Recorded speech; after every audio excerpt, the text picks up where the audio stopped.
Welcome back, everyone. It's Charlie. The Russos just released a special foreword for Jonathan Hickman's Time Runs Out and Secret Wars as part of a special premiere collection release of his stories. They're adapting those for Avengers Doomsday and Secret Wars, and there are a couple things they wrote for this that actually give away big details that are happening in the Avengers Doomsday trailer, so we will break it all down.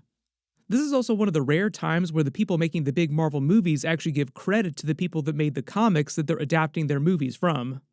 If you didn't see recently, Marvel started selling an Avengers Time Runs Out premiere collection release of Jonathan Hickman's story. The Russos are adapting Time Runs Out for most of Avengers Doomsday's plot, and then his Secret Wars run, which came right after Time Runs Out. Time Runs Out was time running out to Secret Wars. The Russos then heavily leaning on Jonathan Hickman's Secret Wars for their Avengers Secret Wars MCU movie. They talked about this at length during Comic-Con 2025 when they first announced that Robert Downey Jr. was coming back as Doctor Doom for Avengers Doomsday, and that they would call Avengers 5 Doomsday, all about Doctor Doom's character.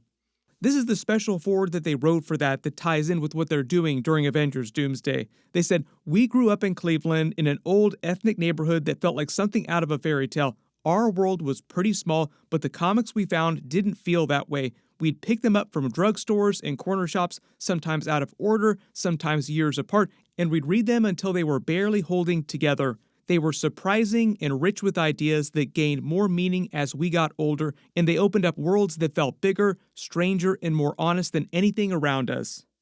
Then when they start talking about Jonathan Hickman's Secret Wars run, that's from 2015, so obviously they were older, they were already working on MCU movies at that point, so this is like long after they grew up and started reading comics.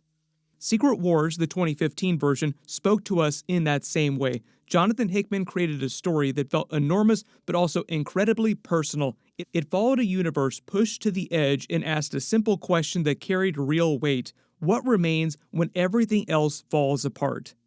When we joined Marvel Studios for The Winter Soldier, we had no idea where the journey would take us, only that we wanted to tell the best story we could. Our focus was to tell a story rooted in feeling and grounded in truth. And as our work expanded through Civil War, Infinity War, and Endgame, the canvas grew, but the emotional center stayed close. Assemble. Hickman's work reminded us that the heart of any epic story lies in the people trying to survive it. And then there is Doom. So keep in mind when they start talking about Doctor Doom here, this is also informing their version of Robert Downey Jr.'s Doctor Doom in their version of Avengers Doomsday in their version of Secret Wars. Doom is not just an adversary. He is ambition and fear woven together. In Secret Wars, he tries to hold reality in place through sheer will. He believes that he can save everything if he controls enough of it. Hickman reveals the strain behind that effort and the human fragility beneath his armor. Even someone who can reshape existence cannot escape the emotions that define him. We have always been drawn to characters who walk that line, people who reach for something noble and lose themselves along the way. Sometimes, destruction does not arrive in a single blow. It arrives through decisions made in uncertainty and through fractures between people who want the same thing, but they cannot find their way to each other. That is its own kind of ending. It is quiet, painful, and incredibly human. So they're starting to provide a picture of who Robert Downey Jr.'s Doctor Doom is before we meet him at the beginning of Avengers Doomsday and how he's arrived to where he gets to in the movie, trying to reshape reality into his own perfect world. Then they go on to say, over the past decade, we have worked on stories that pulled us into extraordinary spaces. We have followed soldiers, spies, cosmic beings, and everyday people who shoulder impossible burdens. Through all of it, one truth has stayed with us. Scale only matters when it is anchored in sincerity. Secret Wars carries that sincerity through every page. It turns the ending of everything into a story about identity, hope, and the cost of wanting to save something larger than yourself. We are still those kids from Cleveland who opened comic books and felt the world expand. The medium changed for us, but the sense of wonder never left because they started making giant $200, $300 million movies. And yes, we enjoy blowing up a building or two on screen, but books like this remind us why we fell in love with storytelling in the first place. Signed, Joe and Anthony Russo, 2026. So everything they say about Doctor Doom here is true of his character that Robert Downey Jr. is playing in Avengers Doomsday heading up to this point, and you get a little bit of that in the recent trailers with Sue Storm narrating his backstory and explaining to all the other characters why he's doing what he's doing in this movie and why he's technically the villain, but in reality he's a hero from their world that they all grew up with, they were friends with, and was actually working with them until he lost everything. He lost his family, then fell from grace, and it put him on this dangerous path, both to get back what he feels like he lost, his family, but also fix reality, all of the multiverse at the same time. All of you have lived stolen lives, but now you must give them back. So this is what the Russos are talking about when they say that they're drawn to characters who walk the line, is that Robert Downey Jr.'s Doctor Doom doesn't view himself as the villain. If you listen to the trailer when he talks about all the other Avengers, the Fantastic Four, the X-Men characters leading stolen lives, they have to give them back, he views them as the villains who caused all this problems with the incursions, and he's stopping them. So he views himself as the hero. Very classic villain move in Marvel movies. Antagonists don't view themselves as the villain. Thanos thought that he was saving the universe. There's all the memes too. Thanos was right. Like I said, there'll probably be memes. Doom was right too after Avengers Doomsday. There's still a lot of untold backstory with what exactly happened to Doctor Doom and when it happened to him, like when did he lose his family? Because the Fantastic Four characters went to college with him like they did in the Fantastic Four comics, but then at some point after he was an adult, that's when he lost his family, it sounds like.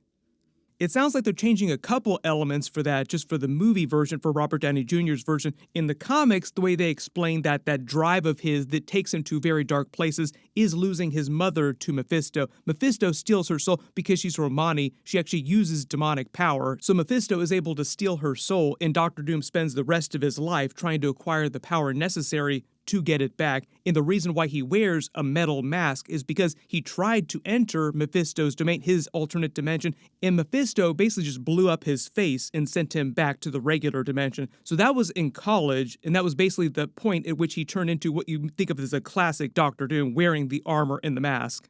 Maybe there'll be some light references to that. I'm not expecting Sacha Baron Cohen's live-action MCU Mephisto to be a really big character during Avengers Doomsday, though. I do think that he'll figure in some way in the background, and I do think they're going to bring him back for the Ghost Rider Ryan Gosling movie in 2028, because you kind of need him for Ghost Rider's origin, too, in the spirit of vengeance. Make all the jokes, it was Mephisto all along. I'm sure there'll be memes after Avengers Doomsday comes out, too, regardless of how much his character actually figures into the story itself. But Doctor Doom's path through Avengers Doomsday, like through the actual arc of Avengers Doomsday, is a lot of what the Russos are talking about here. Destruction not arriving in a single blow. Talking about the destruction of the multiverse into a battle world, like one single world. It arrives through decisions made in uncertainty, through fractures between people who want the same thing, but cannot find their way to each other. So he's talking about a lot of the moments that you see in the Avengers Doomsday trailer, where you see Reed Richards screaming at Doom, saying, "Victor, did you do this? Victor Von Doom, did you orchestrate these different incursions, the 3 different planets coming into alignment with each other, about to destroy each other?"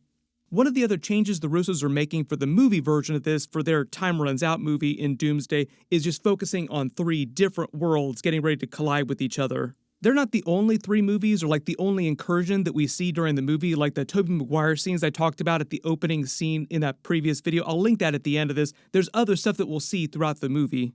But the main part of the story, like heading up to the actual climax, is just the X-Men's world, the Fantastic Four's 828 universe, which is also Doctor Doom's original world, and the MCU 616 universe.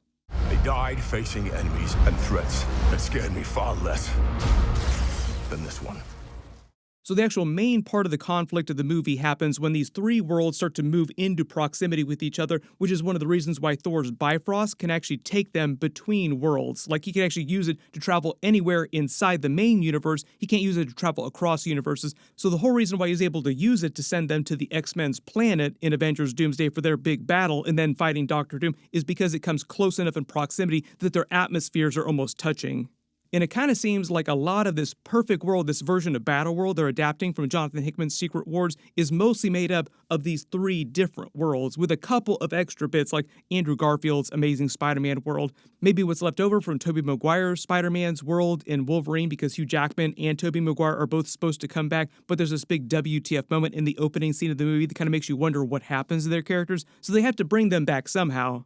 But the whole fight between the characters and Doctor Doom gets back to something that the Russos say here. One of the most striking elements is how the world begins to slip. It's not a dramatic explosion, it's fear, it's compromise, it's the slow erosion of trust amongst people who care deeply and still cannot prevent the fall. So the setting up the idea is that in their backstory, the Fantastic Four were great friends with Victor Von Doom, Doctor Doom, but he fell and they couldn't stop it from happening. Like he fell into this very dark place. He's broken, as Sue Storm says to all the other characters.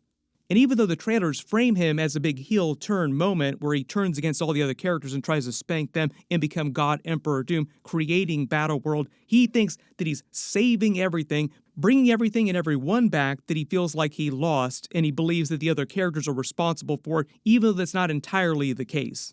The other thing they're trying to do, though, is make it feel like there is room for him to be right. Like there are things that all the characters have done, and they explain that during the movie and the previous movies, especially the Avengers Endgame Encore release with the extra footage and the special end tag scene that the other characters, like the heroes that we saw in Avengers Endgame, did do some things that actually cause much bigger consequences and problems later on for other characters.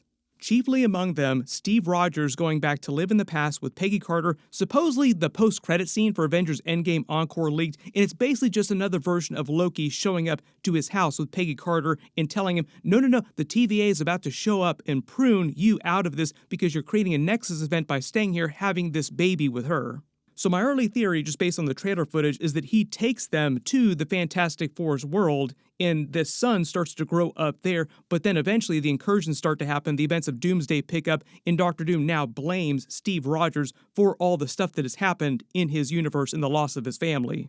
Point at Steve Rogers, you came here, you caused all this cosmic instability, you need to be wiped off the map, you and your family. So it kind of sounds like the Russos are banking on you really caring, or like getting you to really care about Steve Rogers' new family with Peggy Carter, using Avengers Endgame Encore and like a little extra footage of their family actually starting at the end of that movie when you pick up with Doomsday, so that it hurts real bad, like it feels like a big WTF moment when Doctor Doom really wants to get rid of him and his family. So they're also kind of playing on that whole Captain America Civil War Iron Man, Robert Downey Jr. versus Steve Rogers, Chris Evans energy. Same idea, same conflict where you're meant to identify with both of the characters. Either one could be right, but just slightly different names on the characters, particularly in Robert Downey Jr.'s name. He literally said when they introduced the character in the 2025 comic book panel, new mask, same task. Basically, same idea that we've done in previous movies. The Russos even are the ones that did that too. There'll probably be a number of big twists in Doomsday and Secret Wars that will also be callbacks to big twists that they used in previous Marvel movies that they did. There are a lot of you that have asked me which comic books specifically to read to prepare for Avengers Doomsday and Secret Wars. This should tell you Jonathan Hickman's Time Runs Out, then the 2015 Jonathan Hickman Secret Wars. You should also check out the 1980 Secret Wars a little bit too. There might be a couple Easter eggs and references to that too, but mostly it's following the Jonathan Hickman runs a little bit closer than that. Now that we're getting so close to the Avengers Endgame Encore release or re-release in theaters, that's at the end of September, we might get a trailer for it pretty soon. I'm expecting to hype up some of the new scenes and footage that they're going to put in that, but technically it's only going to be 4 additional minutes. It's only 4 minutes longer than the original release.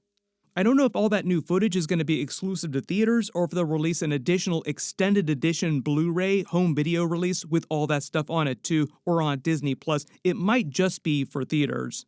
Whatever winds up happening, of course, I will do all the breakdown videos for it, so just expect a bunch of videos about that when it does release at the end of September. Everybody post all your reactions in the comments below and all your theories for how they're going to change Doctor Doom for the MCU movie version of all this. There's going to be a lot of stuff happening in the next couple of weeks. I've already done a couple big trailers that Marvel released at D23, like Vision Quest, big X-Men 2028 announcement, a whole bunch of Avengers Doomsday trailers. Everybody click here and here for all those videos. Thank you so much for watching, and I'll see you guys in the next one.